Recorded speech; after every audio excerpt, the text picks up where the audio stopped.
again, tonight I'm really just doing busy work again. I like fixed the trans harness because it needed to go up over the transmission. So in order to do that, I had to fix the control pack harness the way I needed it and fix the O2 sensor harnesses. So I went ahead and, wrapped the O2 sensor wires and put anti-seize on them and, screwed them in and took care of all that. So the trans, like all the wiring and everything under that's ready. I mocked up the exhaust. I got to get a hole saw so that I can make the H pipe. I'm considering just running true duals all the way back. I don't know if I should or not, but it'd be different, Nobody really does that. I can just run headers, straight pipe to my flows, and then, out the back. It'd be pretty loud.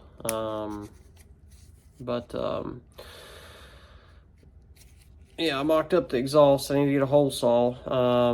I didn't put coolant in the car because I'm waiting on that adapter piece so that I can wire up the temp, the digital temp gauge that I got. So I didn't get to like run it and test out my temp sensor on the dash or test out the cooling fan. I did get the oil pressure switch to work, but only when I start the car it doesn't work, but if I just put the key in the run position it works. So I think I have it grounded somewhere on accident. I have metal tape on that little brass fitting. If you remember that brass fitting I made, I have metal tape on it. I think that's grounding it and causing that issue to make it like work backwards because it's just a 6 psi switch. So I guess when it receives oil pressure, it turns itself off. I let it run for like 20 seconds earlier. It idled down, tach's working. It's looked real good. I mounted my coolant reservoir. I just made 2 little brackets. You can't even really see them. Looks like that was made to go there. So I mounted the coolant reservoir and I mocked up the hoses, just stuck them on. I trimmed my main radiator hose to where it's where it needs to be. What else did I do? I fooled with the power steering reservoir for half an hour trying to figure out what I want to do with it, and I can't decide what I want to do with it. I was thinking, I might as well just put the power steering reservoir in the fender, but I bought this. I guess maybe I could return it. I should return it, but I really would like it in the engine bay because it looks good. So I'm either gonna try to figure out how to mount that. I thought about mounting it over here, right in this area, and then I'll have room for my catch can here and another catch can there. I keep forgetting I'm gonna have a bunch of room. So, but if I do that, I'm gonna have to run new power steering lines, and those power steering hoses that I'm gonna use won't be here till Tuesday. So I'm waiting on parts, so I'm jumping around. But I have the hose barbs I need. I got 2-way male to male brass barbs for the power steering lines, and I'm gonna use AN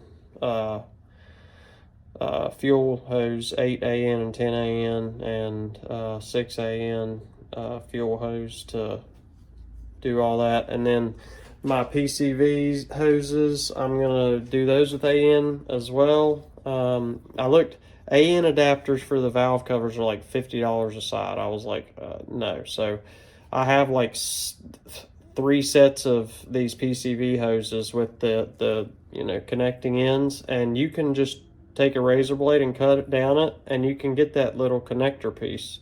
Well, that slides right into a -8 and a -10 AN, 8 and 10 AN lines. So I'm going to connect it like that and then run my catch can with AN lines, and I won't have to buy that adapter.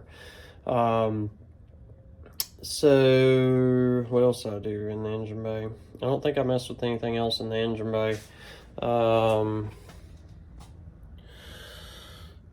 So I came and I was just like, you know, I'm thinking about going in and resting, and I was like, what can I do? Oh, by the way, I got a crazy deal. So you can see these struts, I haven't wiped them off or nothing. If that tells you anything. I just put these struts on here like 1,000 miles ago, but I was on American Muscle looking at the open box stuff they have, and they had Coney yellow adjustable front struts for $100 a piece. And they're normally like $300, so I just had to have them. So since I did that, I went ahead and got shocks for the rear. And the shocks in the rear are new too, so I'm hoping I can sell these for around what I paid for the new stuff and like break even and have all upgraded shit. That's the hope, at least. So I was about to go in, and then I noticed that my dust shields on my spindles were like had like dirt and rust all over them, so I wire wheeled those, and I was like, well, I might as well throw the passenger side on. So I threw the passenger side on. The UPR directions say to like not torque these bolts, to just snug them. So I seen like the ears of it like come in and clasp it, so I just left it like that. I'd like maybe put like 50 pound-foot of torque on it, and then I was like, well, let's test fit the spring. And I know that I was gonna have an issue because I think I showed you this in a week ago or so, but I tried to test fit the spring in the isolator. Look at how close this header primary is to that. Crazy, right? So I think that these headers were made thinking that people were going to run a coilover setup. So I wasn't really sure what to do, because if you look, you know, the spring is flat, and putting it with no isolator would be fine up in the normal K-member because it's like a big dome, you know. But this spring perch is just a flat plate with a hole in the center. And the hole in the center is large enough is like big enough for the isolator, so it will move, you know, when it's just on there. It can like shift when you're driving. It can shift around, so it's going to contact the header. So I was like, do I need to buy a coilover conversion kit? I still might. I'm probably going to go in the house and end up finding a fucking coilover conversion kit. I really didn't want to do coilovers. But I was like, well, what if I trim the isolator so that because the issue was the isolator wouldn't go up there. You know, the spring will go up there, but the isolator will not because of how close it is to the header. So I cut a section out of my isolator, and I know it fits up there because I just put it on there. See, and it'll just barely turn. So I'm gonna throw it on the spring and then throw it up in there, and hopefully this works. I'm trying to move that so you can see. There we go. So in theory, this should work. Of course it don't. Ow, I just smashed my finger. Ow. Ow. It helps if you squeal like a girl. All right, so let's try putting the isolator on first. And then the spring.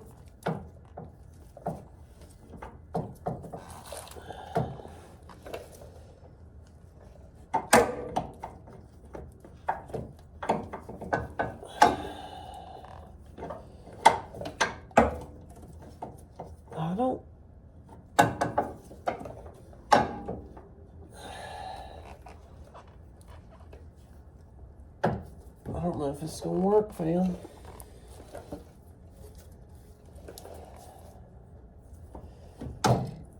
Let's see, hold on. The spring is gonna be about like that. So.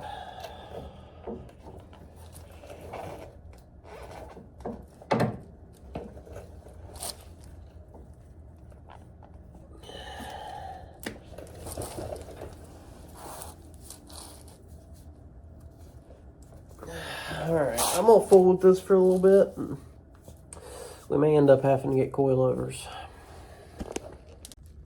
Yeah, so my idea ended up working. So I ground, it looks like a lot, but I ground like maybe, I don't know, 3/16 of an inch off. And I beveled it down, so it's just mostly the top edge. I don't know. It's hard to tell on camera, but that's what I did. And now it just I can throw the isolator right on it. Gotta have the isolators for these spring cups. The important thing is making sure that you grind and cut in the right spot. So that's why I test fitted the spring, test fitted the isolator, and test fitted the spring. See, I don't know if you've seen that, but it only goes on one way now. There's like a 2 inches of play of rotation so that it can still move a little bit if it needs to.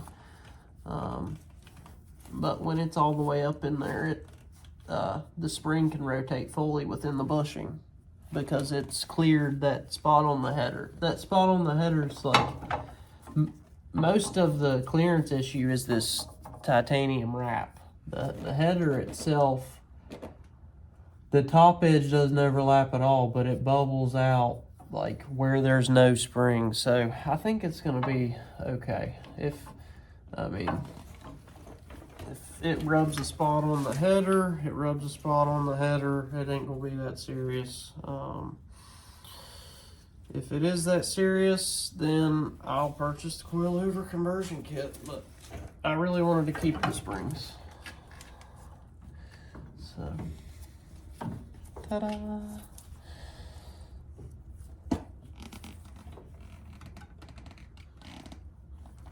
And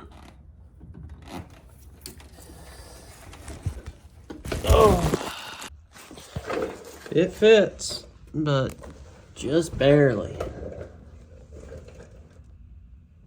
Just barely. So I can jack it on up into place and hook up the shock, and it'll pretty much be ready to throw wheels on. But I gotta wait on my Coney yellows to get here now because I jumped the gun and ordered them. Yeah, so I already got the daggone thing on the car, but I wanted to show you guys something. I just got grease on my glove. So to put a sway bar on when you're by yourself, you can see I still got a zip tie here. You zip tie one side up, then lift the other side up and put the bolts on loose. Then come over here and put the bolts on. But for me, my sway bar bolts broke. They were broken when I got this car. When I pulled the sway bar off, they snapped. So getting new bolts is hard, but you can use, there's like a little square slot, might not be able to see it, that the bolt sits in. So you can buy carriage bolts, but they're like bolts made for a fence, and they just have like a round head, and then below that the shaft has a square, and then there's the threads. So, you know, it sits down in there, and then once you tighten it, it locks it into place. It's tricky. You gotta, yeah, this one's all loose again. It's tricky. See, it's jumping up and down. So you gotta like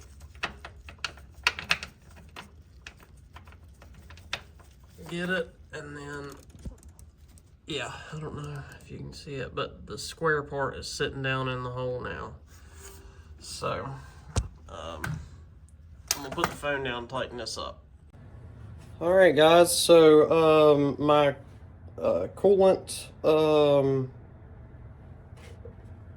temp sensor and gauge showed up today, or yesterday, and then today the adapter piece showed up. So I just took the Gates 21618 hose and cut that 2-inch section out of it, and then installed the I still gotta wire it up and everything, but I got that hose hooked up. I'm taking care of all the coolant hoses for this now,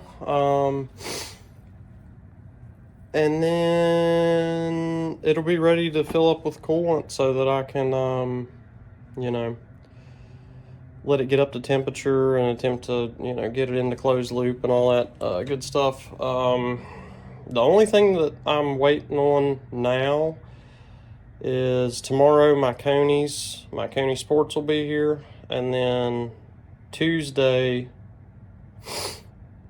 all of the rest of my AN hoses will be here so that I can do my PCV hoses and the power steering lines.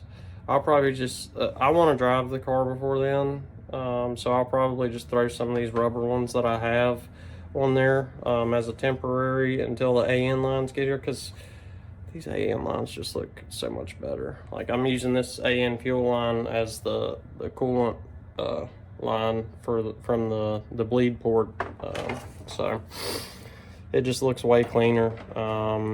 That's why, you know, Ford put this nylon on these hoses, because it you know, it looks good. So I also got some other stuff in the mail. Y'all aren't going to believe this. Each one of those rolls is 100 feet, 100 foot, 100 foot, 100 foot, 100 foot, 100 foot, 100 foot. I paid $20 for 800 feet of 14 gauge wire. How crazy is that? Like, you go to Home Depot, 100 foot of 14 gauge wire is like, you know, $80. I got 800 feet for $20. Like, what? And then also, I'd seen this stuff. I didn't realize it was speaker wire when I bought it, because I just wanted some extra power and ground wires, but this is 10 gauge speaker wire, so it's like, you know, super thick speaker wire. So I'm actually going to use that to run all of my, because I'm going to ditch the Mach 460 sound system. I'm going to keep the tweeter so it looks like it has Mach 460, but I'm going to yank everything out and put new speakers in everything and a new amp to power everything, because I have a parasitic draw and it's the amps. There's not, and you know, I asked some people about it on Facebook, and to bypass it is just as much trouble as replacing all of them. So I already have, they're actually laying underneath my gas tank, but I already have Kenwood door speakers. I just need some Kenwood, I got paint in my beard. I just need some Kenwood, like 6x8s or 6x9s. I'm getting, I like Kenwood. They've been around a long time, and their stuff always works. So I'm just getting the Kenwood Concert series. It's like they're like, you know, mid-grade consumer, or like high-grade consumer brand. Not like competition or nothing, but it'll get the job done. It'll sound good. And then I got that kicker 12, of course. I may end up just putting kicker speakers in all the doors and stuff, but I do want to do a double din radio too. So, but you know, stuff all costs money. And I've already spent way more than what I planned on spending. Like, I don't even want to say how much more, but a lot more, because all this little stuff just adds up, man. Like all the hoses and fittings and all this stuff. And then, you know, I wanted to build my own exhaust system, and at this point it would have been cheaper if I just bought one, because I had to buy hole saw bits so that I can cut perfect holes in it to make the H-pipe. And of course, knowing me, I'm going to buy Milwaukee. So, you know, $100 down the drain for hole saw bits. But, you know, once you go Milwaukee, it's hard to go back, because everything's just so nice. But they got the only brand that I would get besides Milwaukee is Diablo, and that's just simply because they make their drill bits with carbide tips, and their drill bits and cutting blades and shit like that are top of the line. They like, I've got a Diablo blade for my oscillating multi-tool. That's what I use to cut out the wiper cowl, and it just plunge cuts straight through metal. You just and it just goes straight through sheet metal. It's crazy. But yeah, so last night I did get my control arms on, and since my struts will be here tomorrow, I went ahead and put the sway bar and the sway bar end links. So I got the sway bar end links holding the A-arm up so that I can just throw the Coney Sports in there and then jack it up like an inch and slip the bolts through, and then I can throw my brakes on and I'm rolling.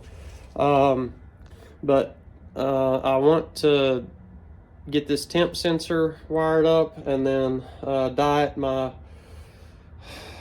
4.6 engine harness. It's still hanging there, so that my dummy gauges work. I really don't need the dummy gauges, because I have actual gauges for my coolant and my oil pressure and my fuel pressure, and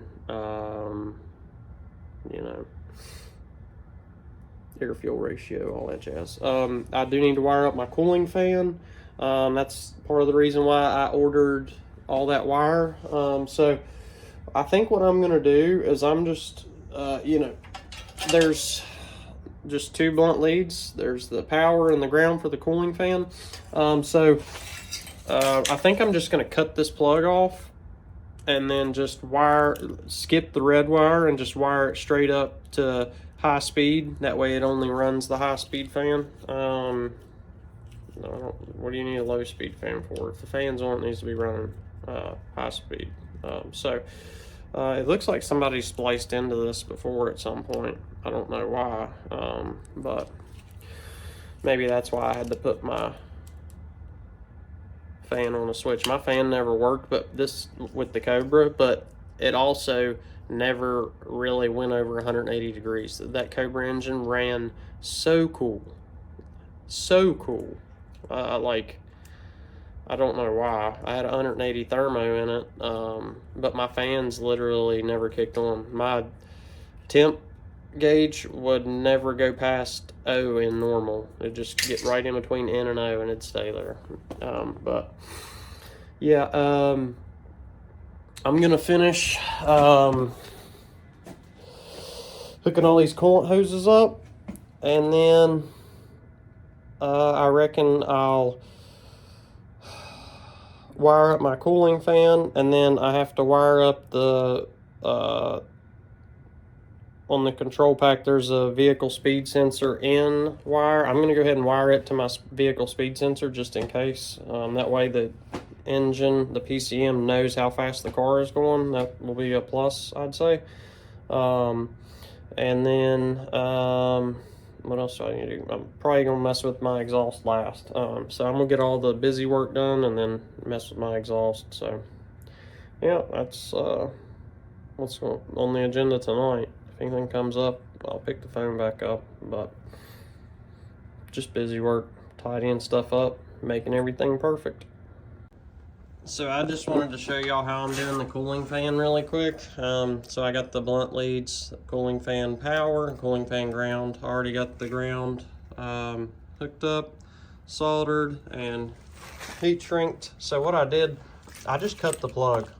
Because I was thinking about leaving the 4.6 like CCRM giving it signal, but my CCRM like was messed up and my fan like never kicked on. I had to put it on a switch anyways, but my car never got the temperature either, so I don't know if it was like not working or what, but I tested this on the battery, and this is high speed fan, low speed fan, and ground. So I'm just gonna wrap this wire and like hide it, and then run the power to the high speed fan only side.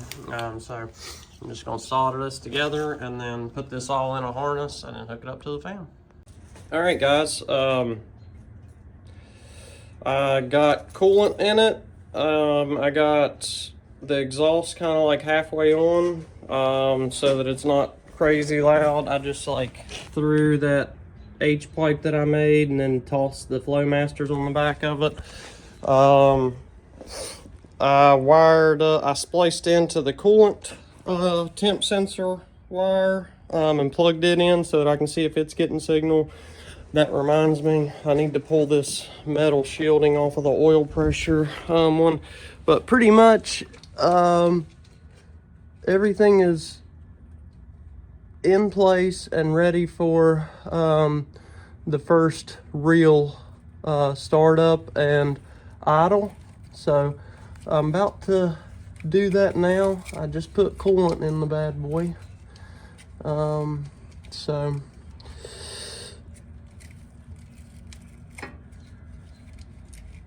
there we go.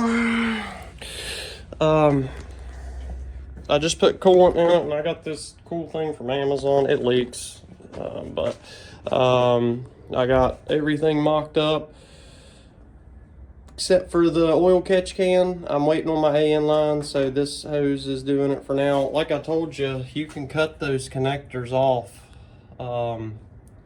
that connect to the PCV and put any kind of hose you want on it. But I'm gonna put AN lines on it, and then I have black worm gear hose clamps that I'm gonna use. So yeah, it's a moment of truth. I got a temp gauge wired up so that I can watch it closely, and she's ready to go. So I've double checked and triple checked everything. So the only thing I haven't really done is mount the gas pedal, but it's in there and it's plugged in and trimmed and ready to install. So and I haven't put the shifter in the car, but yeah.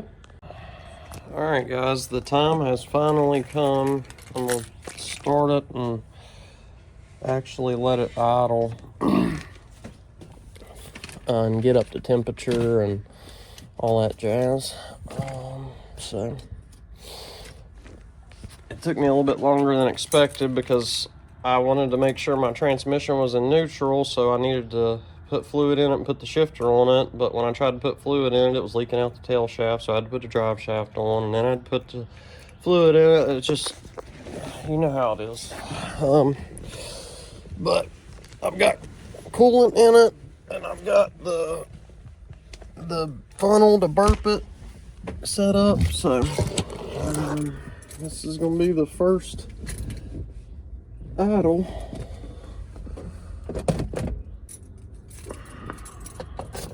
All right.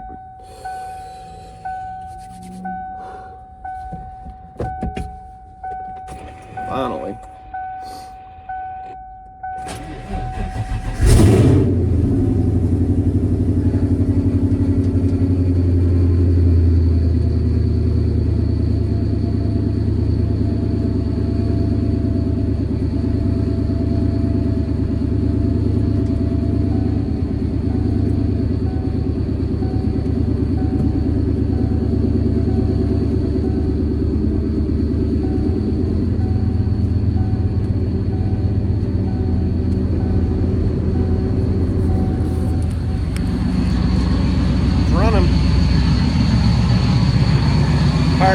making noise, but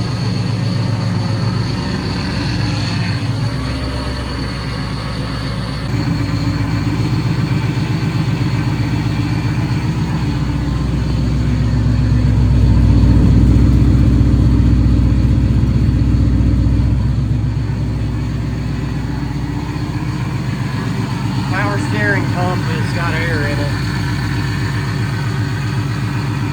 The headers are burning off all the stuff, so.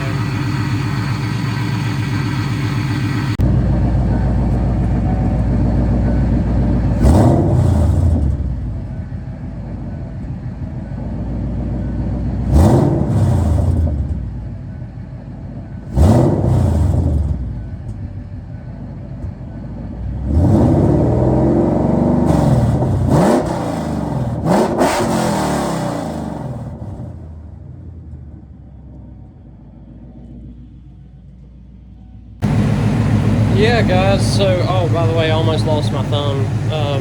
My temp gauge kept, like, going up and down, and then I realized I have it below the thermostat.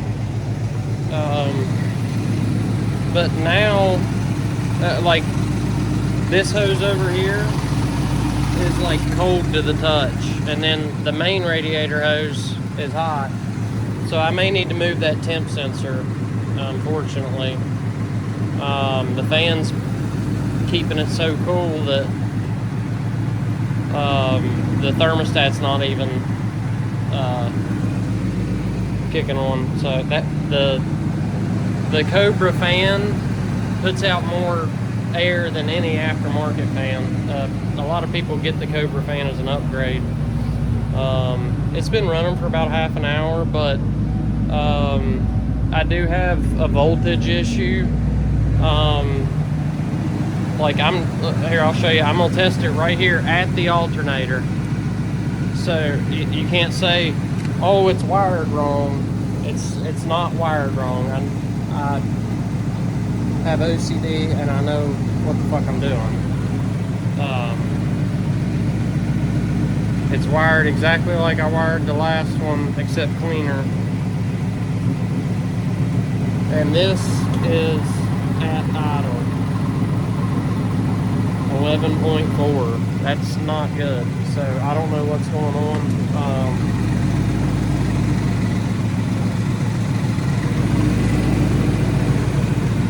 It's running good though. Sounds good. Everything's perfect. I had a coolant leak at the heater hoses. They go into the firewall. I forgot to, you know, tighten them up, but you know, it is what it is. But yeah, everything's going great. Sounds good.